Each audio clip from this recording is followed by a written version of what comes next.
বাড়ি গেছেন 8, 9, 6 তোমার কফা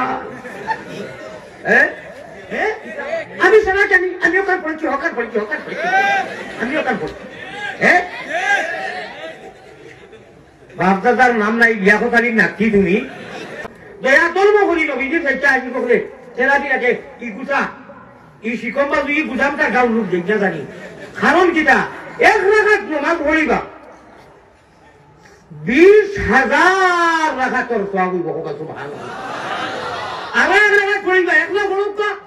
বাইচান্স কোনো মজবুরি 1 লাখ পড়তে গেলে জমাতে পড়বা একগুলো বাড়ি গেছেন 8, 9, 6 তোমার কফা কিতা মারতাম তুমি তুমি খেয়ে তুমি খানো মুক্তি হইছো তুমি এলাই সবজি পয়সা খামানি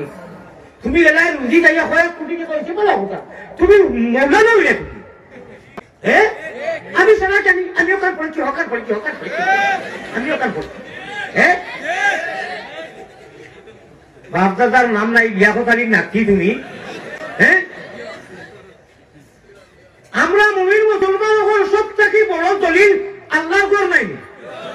নবীজির বাড়ি নাই আর কোন দলিল নাই এর লোকে কোনো মাঠও নাই আল্লাহর ঘর কয়েক লক্ষ মানুষে 20 টাকা ফোড়ন নবীজির বাড়ির প্রতিটা 20 টাকা ফোড়ন আমরা সমাধানের লোকে এটা দলিল টলিল মানি না আমরা ওখান দিব না মিশা হইয়া কিয়ামতের দিন বিয়ান পর্যন্ত আর এখন অবধি হযরত উমরের জমানা থেকে লাগাইয়া এখন পর্যন্ত 20 টাকা মদিনাত নবীকে যে হুকুম আর আল্লাহর ঘর দেখা হাজি হলে কয়েক লক্ষ মাসে 20 ফোড়ন কিন্তু কিতাব ফতোয়া মারা সব অনুলেখা আছে তো কিতা এটা আমরা বুঝি না আমরা সারিসারে বাবা আমরা জেলা আছি আল্লাহ কোনো লাগে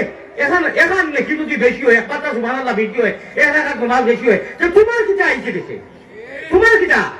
তুমি তোমার লয়ে পড়লে বাবা আমরা ফুলের কবিতা নাই আল্লাহর হাওলা আমার ভাই যখন